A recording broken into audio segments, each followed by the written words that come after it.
Halo Sobat Kebangsaan, selamat datang kembali di PJP Ginting Channel.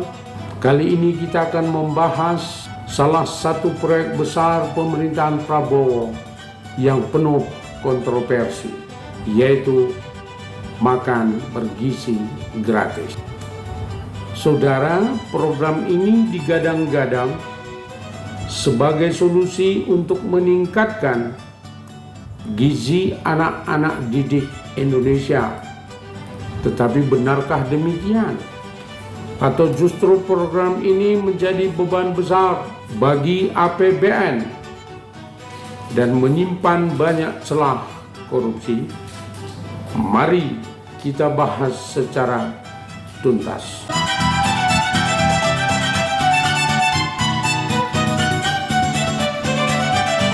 450 triliun rupiah per tahun. Ya, Anda tidak salah dengar. Anggaran ini bahkan lebih besar dari proyek IKN.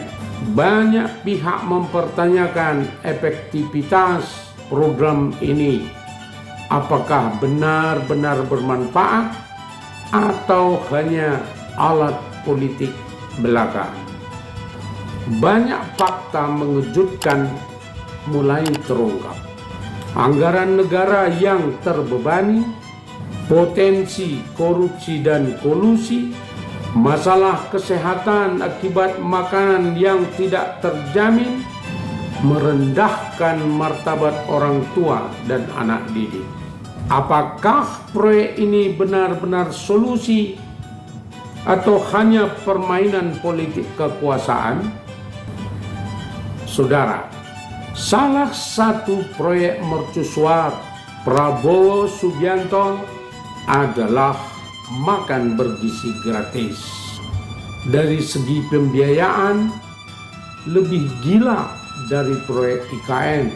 Kalau IKN proyek multi-year berbiaya 450 triliun, proyek makan bergizi gratis 450 triliun per tahunnya.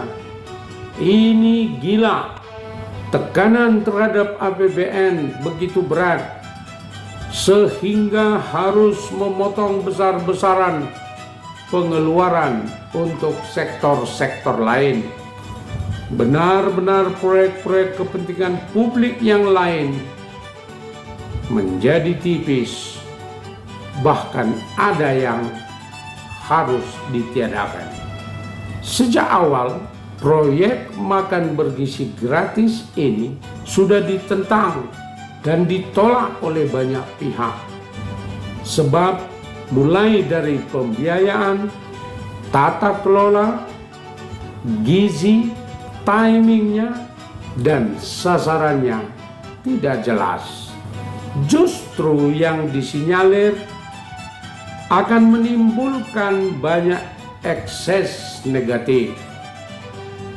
Peluang terbukanya korupsi baru, masuknya kaum oligarki, timbulnya penipuan-penipuan baru, bahkan timbulnya gangguan kesehatan psikologis dan fisik.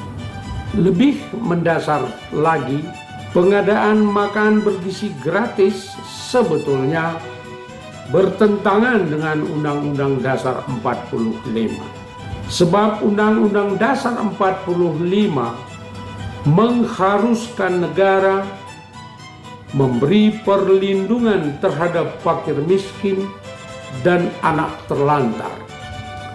Warga negara berhak atas pekerjaan yang layak yang disiapkan oleh negara.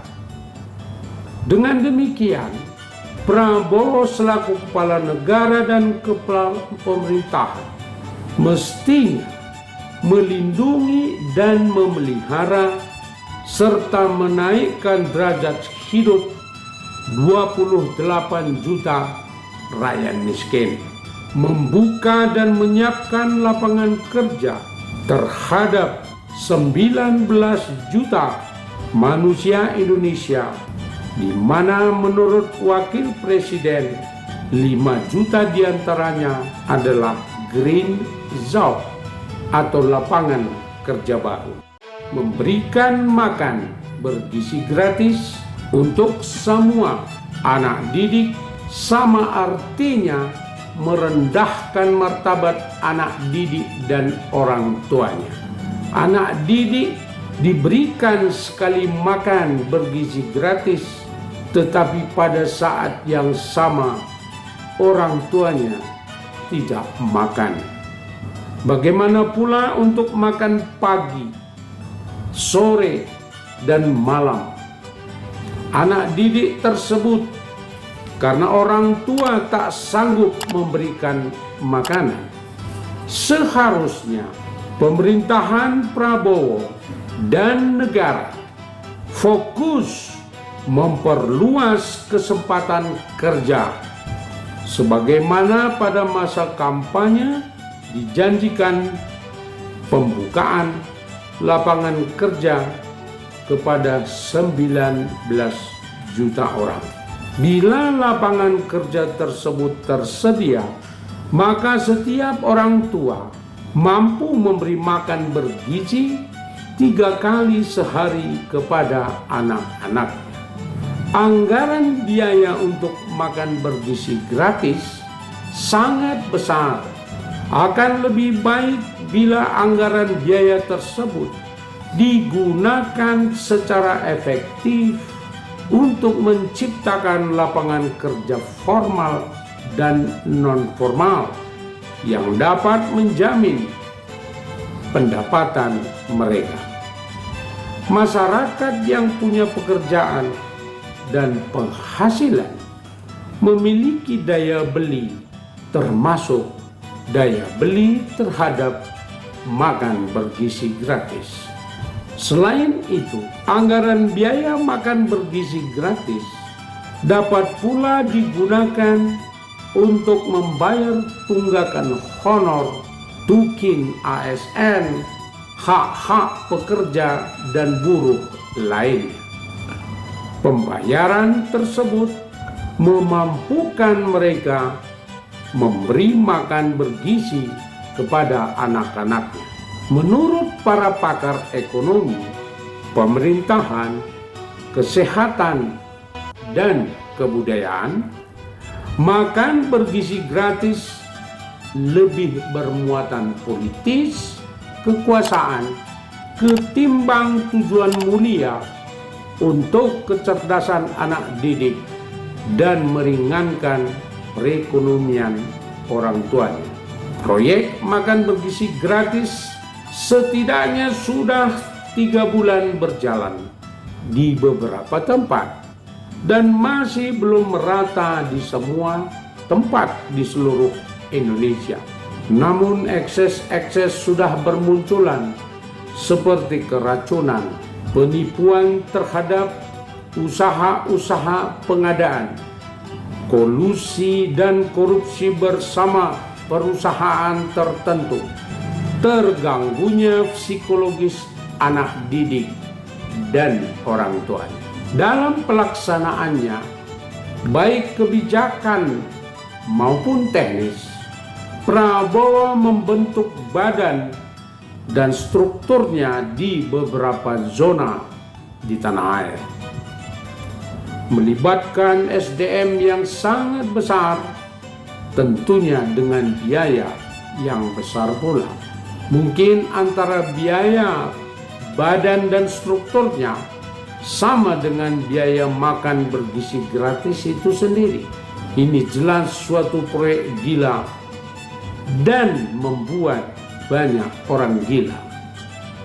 Dari beberapa fakta yang ada, ditambah keuangan negara yang amat sulit untuk membiayai makan bergizi gratis, akan lebih baik proyek tersebut dihentikan atau biaya tersebut langsung disetor saja ke rekening siswa atau orang tuanya bila proyek ini memang mau diteruskan. Tidak perlu membentuk badan segala, karena justru akan mengeluarkan biaya yang sangat besar. Dari berbagai fakta yang terungkap, sebagaimana kami sebutkan di atas, kita perlu bertanya, apakah program ini benar-benar untuk rakyat, atau hanya proyek mercusuar yang menghamburkan uang negara? Jika anggaran sebesar ini dialihkan untuk menciptakan lapangan kerja, bukankah itu lebih bermanfaat bagi masyarakat? Kami ingin mendengar pendapat Anda. Apakah program ini benar-benar membantu masyarakat, atau justru hanya jadi alat kepentingan politik?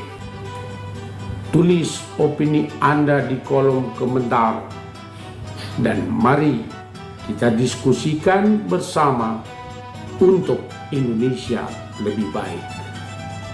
Saudara, jangan lupa like, komen, dan share. Serta bagi Anda yang baru melihat channel ini, jangan lupa subscribe dan nyalakan lonceng notifikasi agar kami selalu dapat mengirimkan video yang membahas tema-tema menarik lainnya di channel ini.